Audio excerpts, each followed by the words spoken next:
fa anta biqalbi la bil jismi insan. Karena tempatmu manusia itu di kalbu, bukan di badan. Ini kata pepatah orang Arab ya. Sekarang ya.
Syaitanirrajim. Bismillahirrahmanirrahim. Alhamdulillahil qail la taqfu ma laysa laka bihi ilm innas sam'a wal absara wal af'idah kullu ulaika kana anhu mas'ula. Asyhadu an la ilaha illallah wahdahu la syarika lah wa asyhadu anna Muhammadan abduhu wa rasuluh la nabiyya ba'da. Allahumma salli wa sallim ala habibil nabiyil karim Muhammadin wa ala alihi wa sahbihi ajma'in. Bapak, ibu-ibu jemaah salat subuh yang berbahagia, assalamualaikum warahmatullahi wabarakatuh.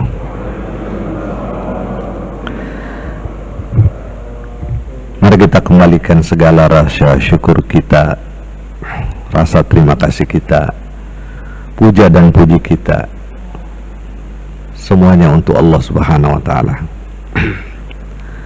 Pagi ini kita sangat bersyukur karena bisa melanjutkan sholat berjamaah kita dengan duduk sejenak, meluangkan waktu kita dalam rangka menambah pengetahuan kita, memperdalam ilmu kita yang insya Allah bermanfaat untuk dunia dan akhirat kita. Tema kita pada pagi hari ini seperti yang disampaikan Ustadz Ubaidillah tadi adalah bagaimana kita di era sekarang ini, di era yang serba membingungkan, di era yang semakin kompleks, di era yang semakin bermunculan banyak persoalan kemanusiaan, kita memiliki kecerdasan yang saya sebut dengan kecerdasan qalbiyah ya.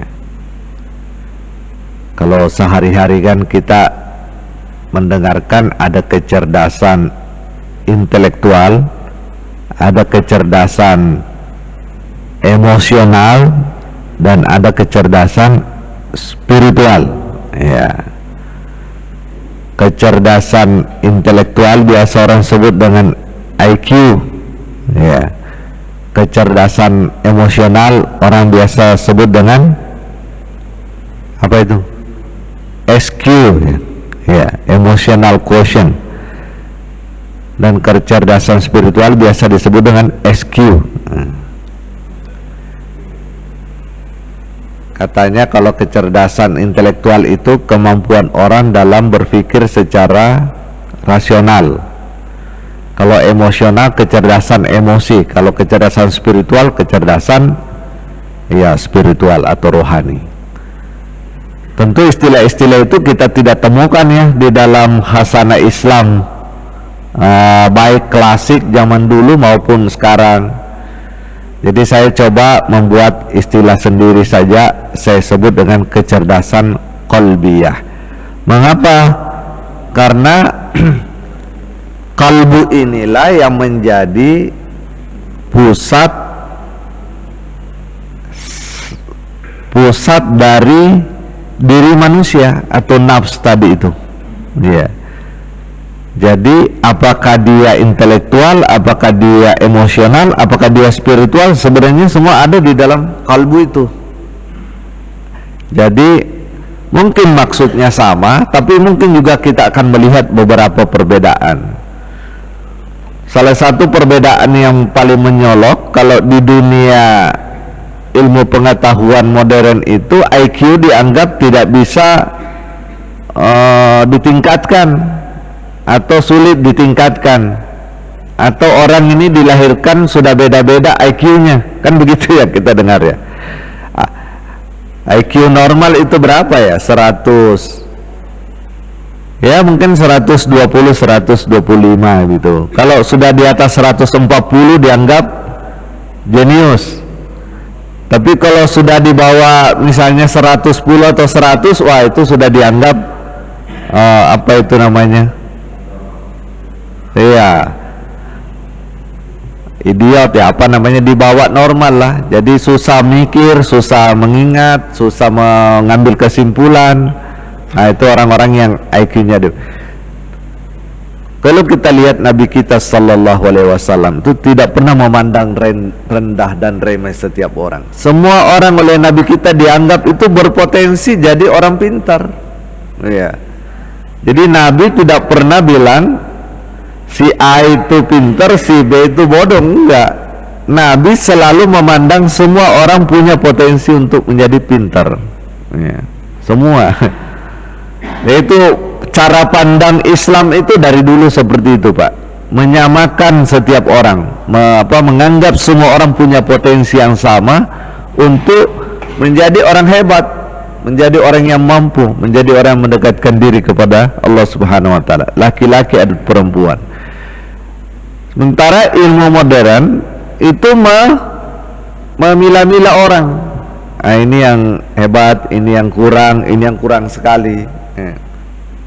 Jadi mari kita dekati persoalan ini dengan betul-betul melihat manusia sebagai manusia yang diajarkan oleh agama kita ini, oleh Islam yang mulia ini, Islam yang kita cintai ini, Islam yang sempurna ini.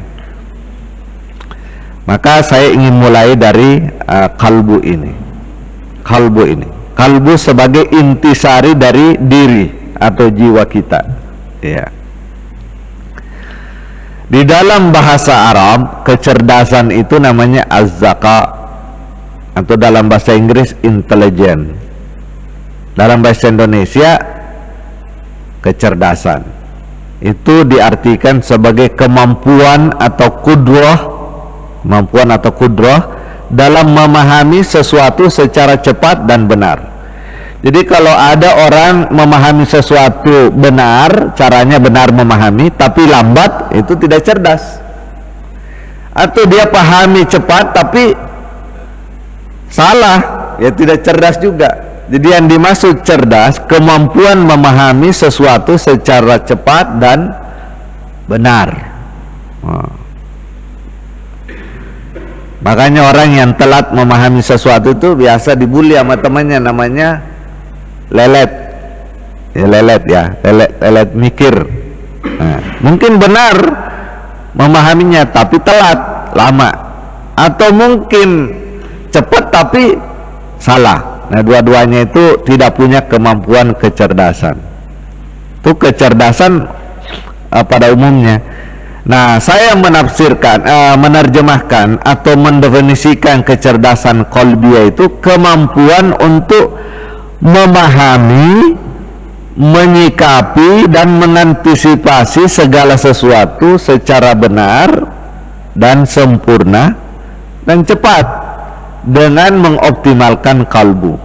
Jadi kalau kalbu itu optimal, maka pasti orang bisa cerdas secara qalbiyah. Nah, kalau dia cerdas secara qalbiyah, maka dia pasti dalam memahami segala sesuatu kehidupan ini dia cepat dan benar.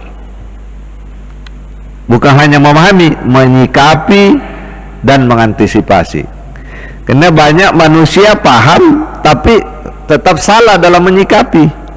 Pemahamannya sudah benar, tapi dalam menyikapi masih salah. Apalagi mengantisipasi. Ya. Ada juga dari memahami sudah salah. memahami kehidupan ini sudah salah, apalagi menyikapi kehidupan, nah, itu udah pasti salah. Kini memahaminya saja sudah salah, ya. Nah, mengantisipasinya juga sudah salah. Biasanya nanti kita sudah tua itu baru merasakan banyak kesalahan saya dalam hidup, terutama dalam memahami hidup, dan pasti dalam menyikapi, pasti juga dalam mengantisipasi. Kan dulu mungkin waktu kita muda itu kita menganggap ini begini caranya ini, lama-lama tua ternyata itu tidak benar. Nah ini yang penting kita pahami dulu dari awal apa yang dimaksud dengan cerdas. Cerdas secara umum itu katanya memahami sesuatu dengan benar dan cepat, tapi cerdas secara qalbiyah bukan sekedar memahami, tapi menyikapi, mengantisipasi sesuatu dengan cepat dan benar dan sempurna melalui optimalisasi kalbu. Jadi kalbu yang menjadi pusat atau sentra daripada kecerdasan qalbiyah ini. Jadi Bapak Ibu dan jemaah sekalian berbahagia, saya buka tadi pengajian kita ini dengan firman Allah Subhanahu wa taala, la taqfu ma laysa laka bihi ilm innas sam'a wal absara wal af'idah kullu ulaika kana anhu mas'ula. Persoalan paling besar umat manusia itu karena tidak menggunakan kalbunya sebelum bertindak, ya, sebelum bertindak. Padahal nanti kalbulah yang dimintai pertanggungjawaban. Mata, telinga, hidung, tangan itu tidak bertanggung jawab di akhirat, Pak. Lalu apa gunanya semua badan ini di akhirat? Dia hanya menjadi saksi dalam surah Yasin, ya. Jadi mata, telinga, kaki, hidung, mulut, lidah ini bukan yang bertanggung jawab. Yang bertanggung jawab itu kalbu di akhirat. Dan di dunia ini kalbu ini juga sebenarnya menentukan seseorang ini bisa berhasil atau tidak, bisa cerdas atau tidak. Tapi banyak orang salah menggunakan kalbu ini. Ini tidak memahami. Apalagi kalau di Indonesia ini kalbu kalau diartikan sederhana sekali. Apa itu kalbu? Kalbu katanya adalah hati. Wah, sederhana kan. Terus hati itu apa? Kalau di Indonesia kan abstrak, Pak. Hati itu apa? Yang dimaksud orang Indonesia hati ini apa? Kalau di dalam Al-Quran, Al-Hadis, kalbu itu jelas. Kalbu itu konsepnya jelas dan tidak sederhana, sangat kompleks kalbu ini. Nah, maka kalau ini kita harus ngaji, memahami kalbu ini kita harus ngaji. Setelah kita paham kalbu, nah, barulah kita paham bagaimana caranya membangun kalbu ini. Kalau kita belum paham kalbu, tentu kita sulit memahami kalbu ini. Di persoalan paling besar manusia dalam kehidupan di dunia ini adalah ikut-ikutan tanpa ilmu, tanpa menggunakan kalbunya, tanpa menggunakan kalbunya. Ada sekarang orang bilang lagi viral, semua cari apa yang lagi viral. Iya, itu lagi viral tuh. Cari loh, apa itu viral? Tapi apakah yang viral itu sesuatu yang kita butuhkan dalam hidup ini? Nah, tapi kan orang begitu sekarang ini. Apa yang viral itu dicari, itu dibuka, itu disimak. Belum tentu itu penting dalam hidup kita sebenarnya. Yang bisa memahami semua apa yang penting, apa yang kurang penting itu adalah kalbu. Kalbu. Nah, ini yang harus kita bangun, Bapak Ibu dan jemaah sekalian berbahagia. Jadi yang pertama, mari kita dulu pahami kalbu ini. Dari bahasa kalbunya ya, bukan hati, kalbu. Nah, secara sederhana Bapak Ibu dan jemaah sekalian berbahagia, kalbu itu punya dua pengertian. Secara sederhana ini. Pertama, pengertian kalbu secara fisik. Yang kedua, pengertian kalbu secara maknawiyah.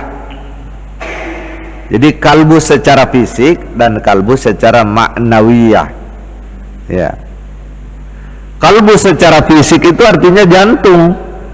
Jantung. Jadi kalau di Arab dokter jantung itu namanya dokter kalbu. Ya. Jadi kalau orang Arab bilang kalbu maksudnya jantung. Jantung yang ada di dalam badan kita, dada sebelah mana itu jantung? kiri. Nah, itu qalbu namanya. Jadi orang Arab bilang itu qalbu.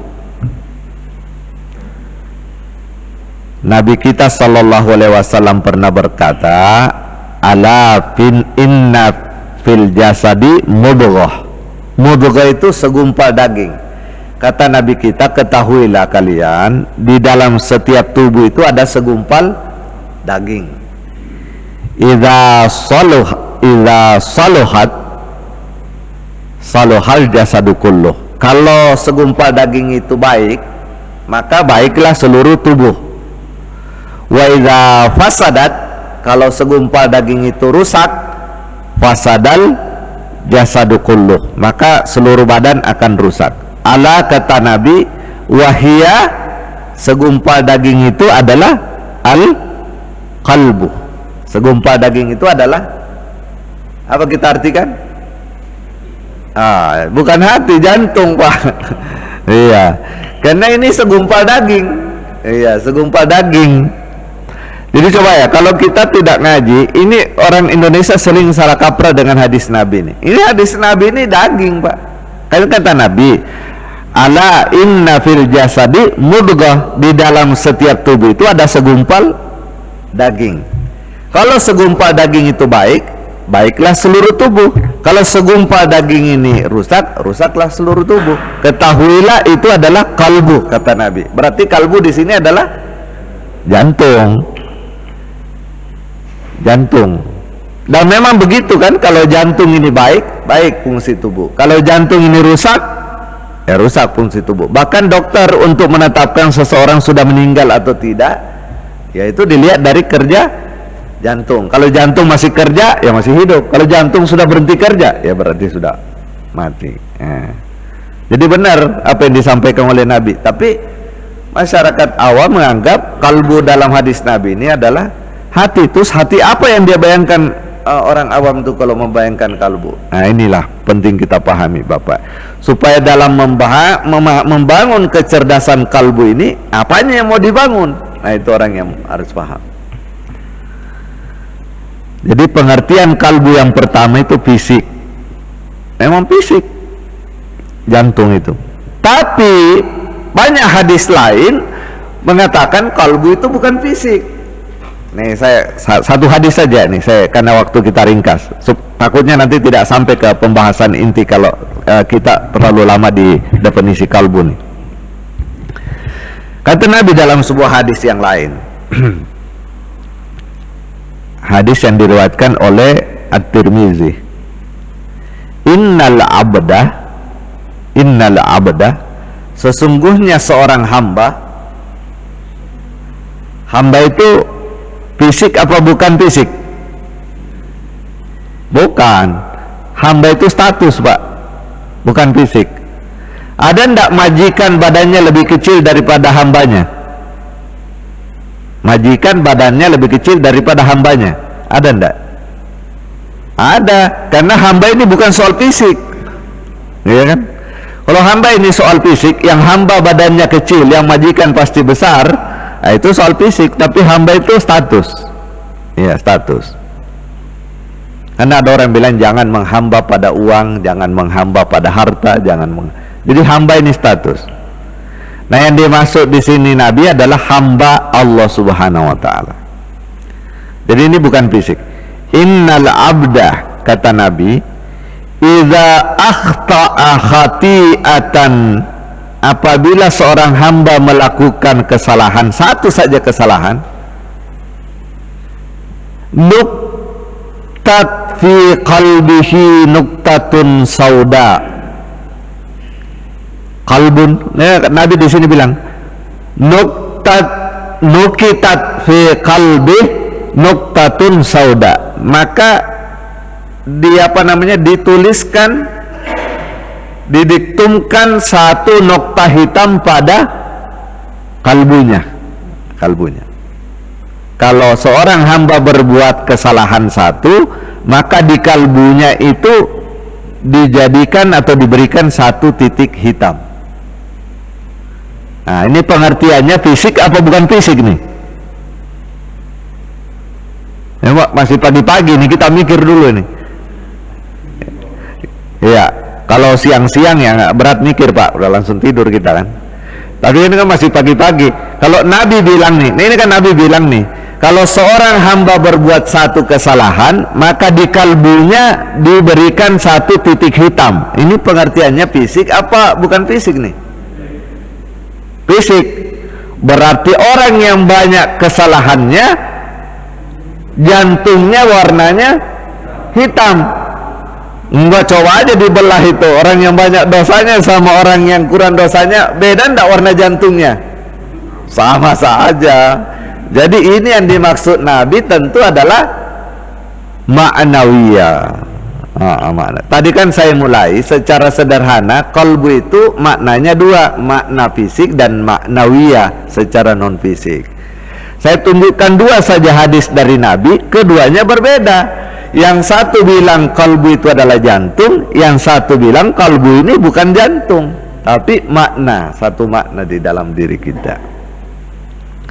Karena kata Nabi, seorang hamba kalau berbuat satu kesalahan, kalbunya berwarna hitam, satu titik hitam.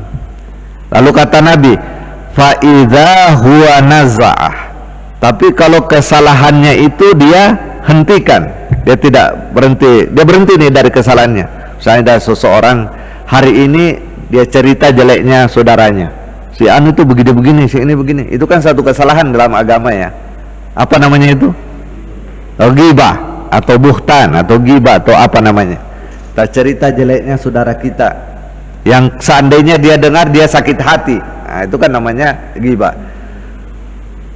Langsung dia sadar, langsung dia berhenti, itu namanya fanasa. Fa idza huwa naza'ah wastaghfara wa taba, kalau dia berhenti melakukan kesalahan itu ya, kemudian dia istighfar, kemudian dia bertobat dari kesalahan itu, sukila qalbuh, maka kalbunya kembali dibersihkan oleh Allah Subhanahu wa taala. Berarti maksudnya tadi ini kalbunya dihitamkan dan diputihkan, bukan jantung. Karena jantung tidak berubah warna waktu orang berbuat dosa, tidak berubah Pak, tetap jantung itu begitu saja warnanya. Nah, wa in ada, tapi kalau dia tidak bertobat dari dosanya, dia kembali melakukan dosanya, zida fiha, maka titik hitam yang satu itu ditambahkan di dalam kalbunya, hatta ta'alu qalbah, sampai kalbunya tertutup oleh warna hitam. Nah, inilah yang dimaksud firman Allah Subhanahu wa taala, kata Nabi dalam Al-Qur'an, wa huwa ranul ladzi zakarallah, kata Nabi, itulah si suasana kalbu yang sudah hitam sebagaimana diingatkan Allah dalam surah Al-Mutaffifin. Apa bunyinya dalam surah Al-Mutaffifin? Kalla bal rana ala qulubihim ma kanu yaksibun. Ada dalam Al-Quran itu. Begitulah kalbu orang yang kalau perbuatannya hanya berbuat salah dalam hidup ini, maka kalbunya hitam sepenuhnya. Yang hitam sepenuhnya tentu bukan jantung, tapi yang hitam adalah jiwanya. Ya, jadi kalbu dalam pengertian maknawiyah. Jadi paham ya Bapak Ibu, secara sederhana kira-kira seperti itu yang dimaksud dengan kalbu. Jadi kalbu dua pengertiannya, fisik atau maknawiyah.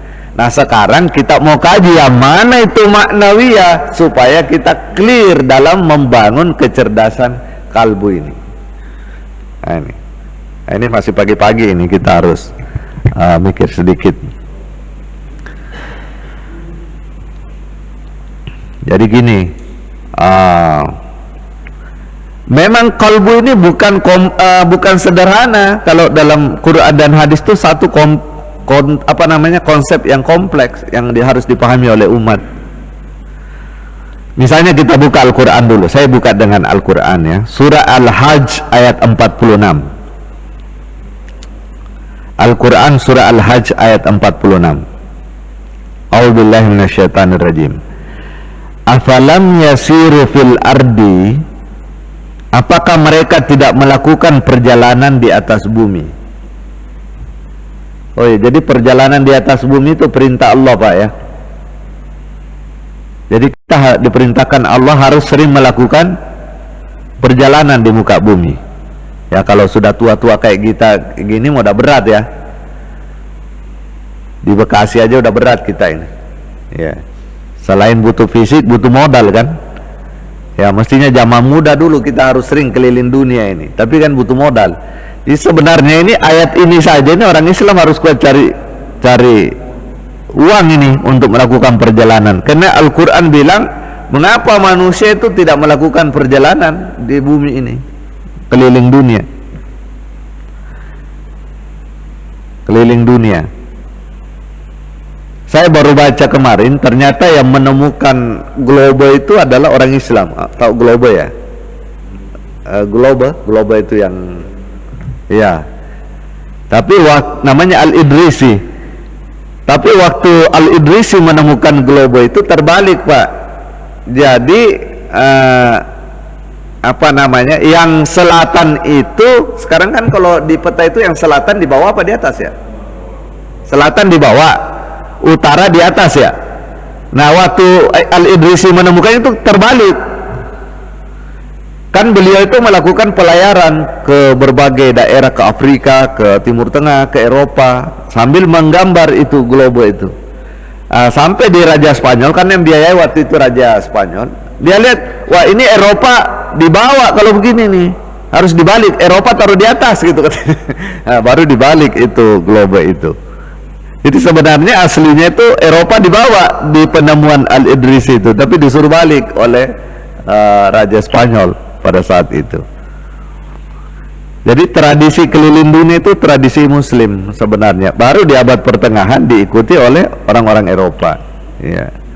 Kenapa Al-Quran menganjurkan orang keliling dunia? Untuk, ini jelas di sini, fatakuna lahum qulubun ya'qiluna biha, supaya umat Islam ini menggunakan kalbunya dalam berakal, memikirkan penciptaan alam semesta ini. Ya. Alhamdulillah sekarang ada YouTube ya. Jadi kalau kita tidak ada modal keliling dunia, bisa kita keliling dunia pakai YouTube. Saya tidak ada modal, Pak. Saya mau pergi ziarah ke makam para nabi, kan tinggal masuk ke YouTube kita sekarang. Makam Nabi Sulaiman, makam Nabi Ibrahim. Ya kan kita udah bisa melihat itu peninggalan-peninggalan para nabi. YouTube. Kalau zaman dulu kasihan orang-orang tua kita dulu nggak bisa keliling-keliling dunia secara virtual. Apalagi nanti ini sudah mau masuk era metaverse namanya. Era metaverse itu dunia virtual 3 dimensi. Jadi seperti betul-betul kita jalan-jalan di dalam makam Nabi Yunus, makam Nabi, semualah para nabi itu, tempat-tempat bersejarahnya kita bisa kunjungi secara metaverse. Ya kira-kira setahun 2 tahun ke depan sudah sangat realistis, sangat bentuknya seperti yang sebenarnya kalau kita masuk ke dunia virtual. Jadi kata Al-Quran, manusia ini harus berjalan agar kalbunya dipakai untuk memahami kehidupan ini. Iya. Banyak orang di dunia ini tuh tidak memahami persoalan, ikut-ikutan saja. Kalbunya tidak dipakai. Iya. Au adzanun yasma'una biha, atau menggunakan pendengarannya untuk mendengar. Nah ini yang penting nih. Fa innaha la ta'mal absar walakin ta'mal qulub. Karena yang buta itu bukanlah penglihatan, tapi yang buta itu adalah qalbu. Bapak Ibu, kalau di sini Al-Qur'an bilang yang buta adalah kalbu, berarti kalbu di sini fisik apa bukan fisik nih? Bukan lagi jantung, karena ini kan melihat. Jadi yang buta itu bukanlah penglihatan atau mata, tapi yang buta itu adalah kalbu, kata Al-Quran. Maka kalau sudah seperti ini, ya masyarakat awam bukan itu yang dia pahami sebagai kalbu. Jadi kalbu menurut Quran itu salah satu fungsinya adalah memahami. Fungsi yang lain adalah melihat, Pak. Coba bayangkan, kalbu itu melihat. Mata ini gunanya apa? Mata ini cuma sensor saja, tapi mata tidak melihat. Kata Al-Quran, mata itu bukan mata yang melihat. Beda ya dengan konsep ilmu modern. Kalau ilmu modern yang melihat itu mata, Kalau Al-Quran yang melihat itu adalah qalbu. Mata cuma sensor saja. Mata cuma sensor saja. Maka jangan pandang enteng orang tunanetra. Orang tunanetra itu melihat, Pak, karena dia punya kalbu. Yang rusak cuma matanya saja. Orang tunanetra itu kan rusak sensornya saja, matanya, tapi kalbunya bisa berfungsi, dia bisa melihat. Jadi dia tuh kalau sudah menikah orang tunanetra, sesama orang tunanetra itu ada panti sosial di sini nih, di Bekasi Timur itu. Saya pernah ke situ tuh wawancara orang buta. Dimana udah menikah sesama orang buta juga. Bagaimana kehidupan ininya? Ya sama dengan bapak aja katanya. Kita saling melihat, kita saling merasakan gitu. Jadi dia bisa bayangkan itu ada istrinya di dekatnya, dia bayangkan suaminya ada di dekatnya, saling melihat. Memang yang melihat itu menurut Al-Quran adalah kalbu, bukan mata. Dan banyak orang kata Al-Quran yang matanya bagus tapi tidak melihat, Pak. Tidak melihat hati. Maka Al-Quran mengatakan orang yang buta di dunia akan dibangkitkan di akhirat juga dalam keadaan buta. Nah, maksudnya ini siapa yang buta di dunia? Bukan tunanetra, tapi yang kalbunya tidak melihat. Ya, kalbunya tidak melihat. Jadi orang yang buta di dunia dibangkitkan di akhirat juga dalam keadaan buta. Tapi bukan berarti yang buta di dunia tunanetra. Tidak adil Allah Subhanahu wa taala kalau yang dibangkitkan di akhirat buta itu adalah orang yang tunanetra, bukan. Ini kan tunanetra itu banyak faktor, mungkin faktor keturunan, faktor penyakit, ya. Jadi tidak ada kesalahan orang yang buta ini kecuali kecelakaan gara-gara dia sendiri, ya. Tapi kalbunya tidak pernah buta kalau dia gunakan. Jadi cara pandang Islam terhadap kehidupan ini berbeda sekali dengan cara pandang pada umumnya. Islam selalu optimis, menganggap manusia itu bisa berkembang optimal dengan kalbunya. Makanya tadi dibacakan imam kita dalam sholat, rakaat pertama maupun rakaat kedua dibacakan kada aflaha man zakkaha. Kada aflaha man zakkaha. Yang beruntun nanti di akhirat itu orang yang merawat ini kalbunya. Yang merawat, Pak. Cuma kan banyak orang tidak paham apa ini masuk kalbu, itu persoalannya. Jadi apa yang mau dirawat kalau dia tidak paham konsep kalbu? Nah, ini persoalannya. Di sini kita perlu mengaji. Jadi kalbu itu konsepnya kompleks.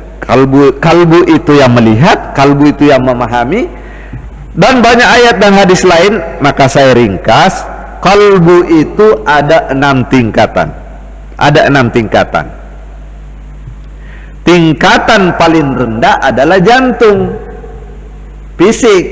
Tapi tingkatan 2 sampai 6 bukan lagi fisik. Apa itu? Nah, ini saya kutip dari kitab At-Tib fil Quran was Sunnah yang ditulis oleh Muhammad Mahmud Abdullah. Karena kalau ini kita harus meneliti sendiri Quran dan hadis, waktunya sangat panjang, Pak. Yang dimasuk kalbu dalam diri kita itu berapa lapis?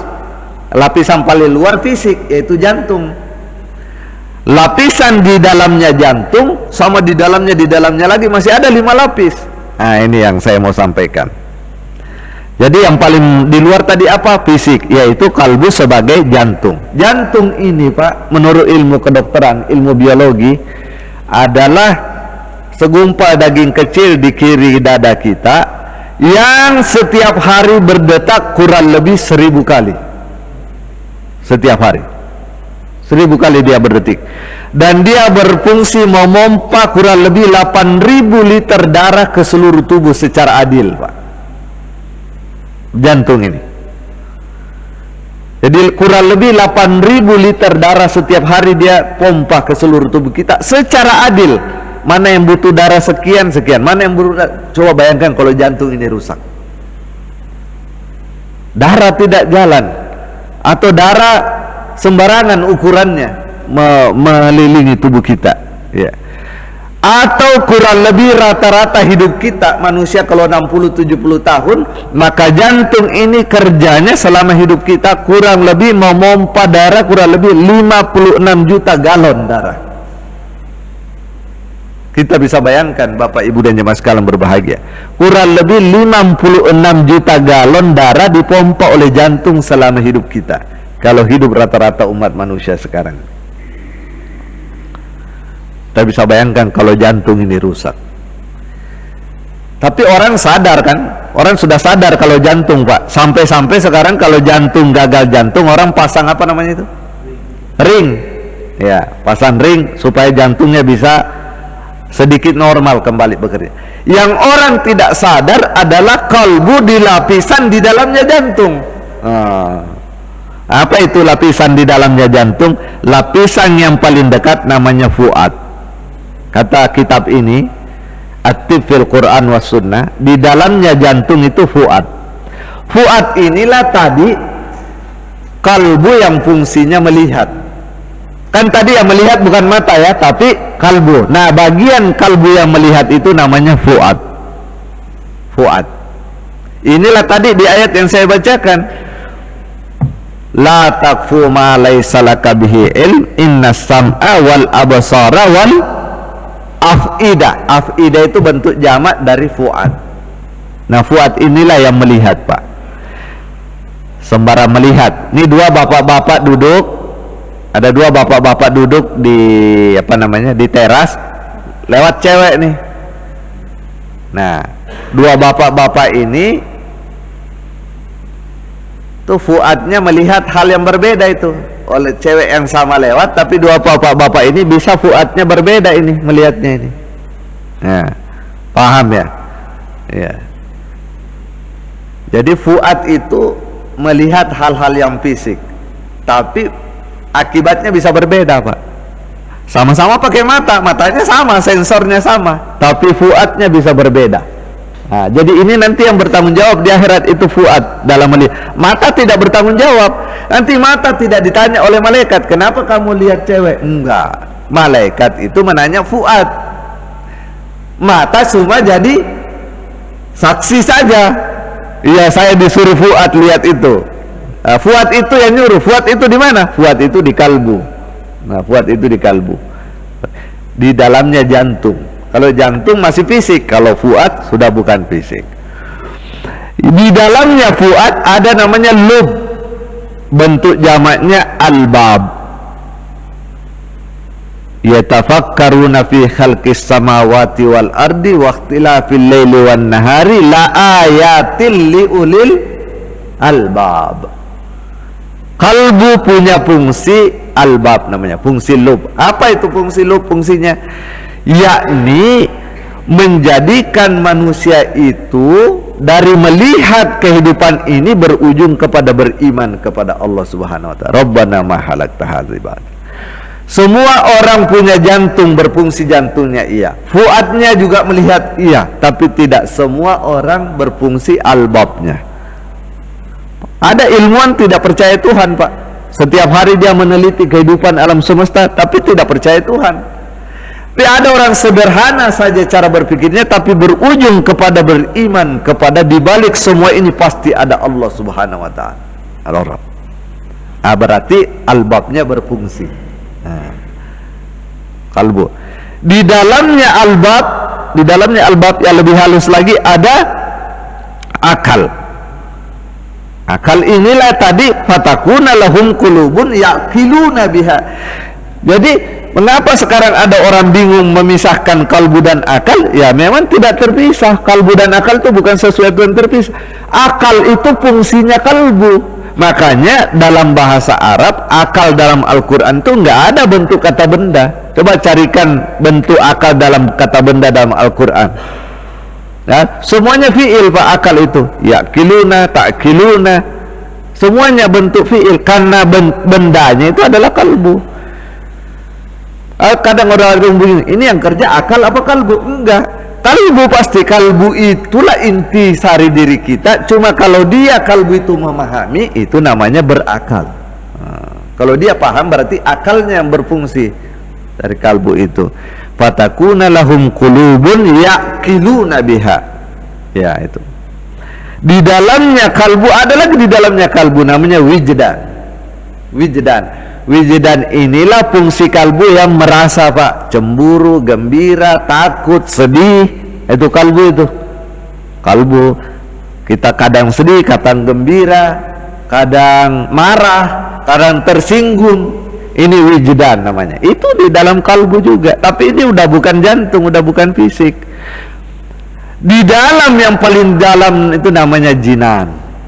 Jinan inilah kalau sudah berfungsi optimal, inilah yang bikin orang itu tidak lagi marah kalau dicerca, tidak lagi sedih kalau dikritik, tidak lagi pokoknya sudah tidak terganggu kalbunya. Mau diapain pun, mau dalam keadaan apapun, dalam keadaan sehat oke, dalam keadaan sakit dia oke. Ya itu kalau sudah jinannya berfungsi. Jinan ini bentuk jamak dari jannah. Jadi sebenarnya ada surga di dalam kalbu kita sendiri, yaitu ketika kalbu sudah sampai kepada tahap menemukan hakikat hidup ini dan dia tidak terpengaruh lagi dengan persoalan yang ada di luar, dirinya tetap tenang bersama dengan Allah Subhanahu wa taala. Nah, itulah fungsi jiwa kalbu yang paling dalam, namanya jinan. Sayang sekali tidak ada ini ya. Kalau ini saya ada gambar saya. Jadi gambar saya ini gambar saya ini dari paling luar sampai paling dalam itu adalah kalbu. Paling luar adalah jantung, paling dalam adalah jinan. Nah, itulah struktur kalbu kita. Jadi kalbu dalam Quran dan hadis itu jangan dipandang sederhana sekedar hati. Iya. Dulu Agim pernah ceramah, materi ceramah itu namanya manajemen kalbu. Lalu jamaahnya menganggap manajemen kalbu itu ya manajemen hati. Hati yang mana? Hati yang mana? Mungkin nggak Agim paham struktur ini, tapi jamaah dalam mendengarkan itu ya hati yang mana? Sekedar mungkin manajemen kalbu itu manajemen perasaan. Padahal perasaan itu hanya satu bagian kecil dari kalbu, yaitu wijdan tadi itu. Padahal kalbu itu yang memahami, kalbu itu yang melihat, kalbu itu yang merasakan, ya, dan seterusnya. Kalbu itu jantung itu sendiri. Nah, ini konsep kalbu inilah yang saya ingin menutup Bapak Ibu dan jemaah sekalian berbahagia dengan sebuah riwayat yang sangat bagus dari Anas bin Malik. Yang mungkin Bapak Ibu jarang dengar riwayat ini. Saya sendiri pun mendengarkan riwayat, membaca riwayat ini belum lama saja setelah saya meneliti persoalan kalbu ini. Saya bacakan riwayatnya. Jadi sebuah riwayat yang disampaikan oleh Anas bin Malik. Qala Rasulullah sallallahu alaihi wasallam. Rasulullah sallallahu alaihi wasallam pernah bersabda, kata Anas bin Malik, "Naja Daud rabbahu faqala." Satu malam Nabi Daud bermunajat kepada Tuhannya. Nabi Daud bermunajat kepada Tuhan. Kata Nabi kita nih sallallahu alaihi wasallam. Apa kata Nabi Daud? "Ilahi, wahai Tuhanku, likulli malikun hazainah." Wahai Tuhanku, setahu saya semua raja itu, semua penguasa itu ada istananya. Ada istananya. Kan begitu ya? Semua raja ada istananya, kata Daud. Fa aina hazainuka? Lalu di mana istanamu itu, wahai Tuhan? Mana istanamu, Tuhan? Karena engkaulah raja dari segala raja. Sedangkan semua raja punya istana, kata Nabi Daud. Lalu di mana istanamu, wahai Tuhan? Lalu Allah Subhanahu wa taala, kata Rasulullah SAW menjawab kepada Nabi Daud, wahai Daud, li hazainat. Aku juga punya istana. Istanaku itu, kata Allah Subhanahu wa taala kepada Nabi Daud, a'zamu minal arash. Kita tahu arash ya, Pak? Apa itu arash? Arash itu adalah simbol kerajaan Allah Subhanahu wa taala. Arash kan arash. Istawa alal arash. Allah itu bersemayam di atas arash. Istanaku, kata Allah Subhanahu wa taala kepada Nabi Daud, a'azamu minal arash. Lebih besar dari arash. Wa awsa'u minal kursi. Tahu kursi kan? Kan ada ayatnya, ayat kursi. Kursi itu singgasana kekuasaan Allah Subhanahu wa taala. Maka kata Allah Subhanahu wa taala, istanaku lebih luas dari kursi itu. Di ayat kursi itu. Wa atyabu minal jannah. Istanaku itu lebih baik dari surga. Wa azyanu minal malakut. dan lebih indah dari kerajaan-kerajaan raja yang kamu bilang tadi, wahai Daud. Arduha al-ma'rifah, tanahnya, lapangannya, tanahnya, istanaku itu dibangun di atas tanah ma'rifah, pengetahuan. Wassama'uha al-iman, atapnya, langitnya adalah iman. Wasyamsuha asyauq, penerangannya, mataharinya, istanaku itu adalah asyauq, kerinduan kepadaku, kerinduan kepada Allah Subhanahu wa ta'ala.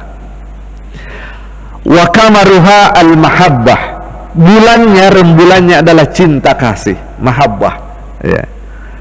Wan nujumuha al-khawatir, dan bintang-bintangnya istanaku itu adalah daya fikir. Al-khawatir itu daya fikir. Wasihabiha ala akal, awannya, awan yang menaungi istanaku itu adalah akal, berakal. Wa mataruha ar-rahmah, hujannya, air mancurnya adalah rahmat, kasih sayang. Buah-buahannya adalah at-ta'ah, ketaatan. Dan buah paling indahnya wasamaruha al-hikmah, kebijaksanaan. Walaha arba'atu abwab, dan istanaku itu punya 4 pintu besar, kata Allah kepada Nabi Daud. Pintu pertama adalah al-ilm, ilmu. Pintu kedua adalah al-hilm, hilm. Apa bedanya ilmu dengan hilm? Ilmu ya ilmu, hilm artinya kesantunan, Pak. Kalau orang punya ilmu tidak punya hilm, ini yang sombong. Kalau orang punya hilm, punya ilm, ini tawaduk tapi tidak punya ilmu. Istanaku pintunya 4, kata Allah. Pintu pertama adalah ilm, pintu kedua adalah hilm, pintu ketiga adalah as-sabru, kesabaran, pintu keempat adalah ar-ridha, keridaan, kepuasan. Ujungnya Allah berfirman kepada Nabi Daud, ala, ketahuilah Daud, wahia, istanaku itu adalah al-qalbu, istanaku adalah kalbu. Jadi Bapak Ibu dan nyawa sekalian berbahagia, kalau kita mau membangun istana yang sesungguhnya, maka bangunlah kalbu kita. Istana Allah Subhanahu wa ta'ala yang digambarkan oleh Allah dalam riwayat ini lebih besar daripada arasy, lebih luas daripada kursi, ya, lebih indah daripada surga, lebih memikat daripada kerajaan-kerajaan yang ada di dunia. Itu adalah kalbu yang ada di dalam diri setiap manusia. Sayang sekali manusia memahami kalbu itu terlalu sederhana, sehingga manusia kalau rusak jantungnya dia pasangi ring, datang ke dokter, mungkin bayar biaya yang mahal, tapi kalau rusak lapisan kalbunya yang lebih dalam, dia biarkan menjadi rusak dan tidak berfungsi, dan itu nanti fatal akibatnya di hari akhirat. Jadi Bapak dan Ibu sekalian berbahagia, kalau kita mau membangun kecerdasan kalbiah ini, maka bangunlah tadi itu, bangun atapnya, bangun halamannya, bangun penerangannya tadi itu, bangun apanya tadi, pintunya yang 4 itu, semua itu harus dibangun, maka terbangunlah kalbu kita. Insya Allah ini saya sedang teliti, sedang pelajari ini. Kalau ini konsep ini kita bisa matangkan, kita bisa pahamkan ke dalam masyarakat, maka umat Islam kalau membangun ini bisa menjadi kurikulum tersendiri. Membangun saja ilmu dalam diri kita seperti apa, membangun kesantunan, ini bisa jadi kurikulum sekolah, Pak. Ya, kalau sekolah itu hanya ilmu saja yang dibangun, kesantunan tidak dibangun, kesabaran tidak dibangun, keridaan tidak dibangun, maka nanti yang lahir hanya anak-anak yang cerdas secara rasional saja, tapi kesabarannya kurang, kesantunannya kurang, keridoannya kurang. Ini orang kalau kurang ridho, nanti udah semakin tua semakin tidak ridho dalam hidup ini, berat, Pak. Nanti akibatnya berat. Tapi kalau ridho saja kurang sabar, ya susah juga, rusak juga kalbu ini. Maka benar tadi yang dibacakan ayat dalam Al-Quran itu, qad aflaha man zakkaha, sungguh beruntun nanti orang kalau merawat kalbunya. Tapi kalbu yang mana? Nah, kalbu dalam 6 lapis tadi itu, 6 lapis, kalbu dalam seluruh lapis tadi itu. Kira-kira seperti itulah. Ada sebuah ini syair orang Arab bilang, faqbal ala qalbih Udahlah manusia, kalian itu fokuslah ke dalam kalbu kalian. Yastakmal fadail, maka hidup kalian akan sempurna karena keutamaan kalbu itu. Fa anta biqalbi la bil jismi insan, karena tempatmu manusia itu di kalbu, bukan di badan. Ini kata pepatah orang Arab ya. Ya khadimal jism, wahai pelayan tubuh. Jadi manusia disindir, selama ini kita hanya melayani tubuh saja, mata, telinga ini. Berhentilah engkau melayani tubuhmu, karena yang kau layani adalah yang akan meninggalkan dan akan engkau tinggalkan. Sementara kalbumu lah adalah hakikat dirimu yang sejati. Ya, kira-kira begitulah Bapak Ibu dan jemaah sekalian berbahagia. Mudah-mudahan bermanfaat bagi kita sekalian, dunia dan akhirat kita insyaallah. Mungkin ada yang ingin ditanyakan atau didiskusikan? Saya persilakan.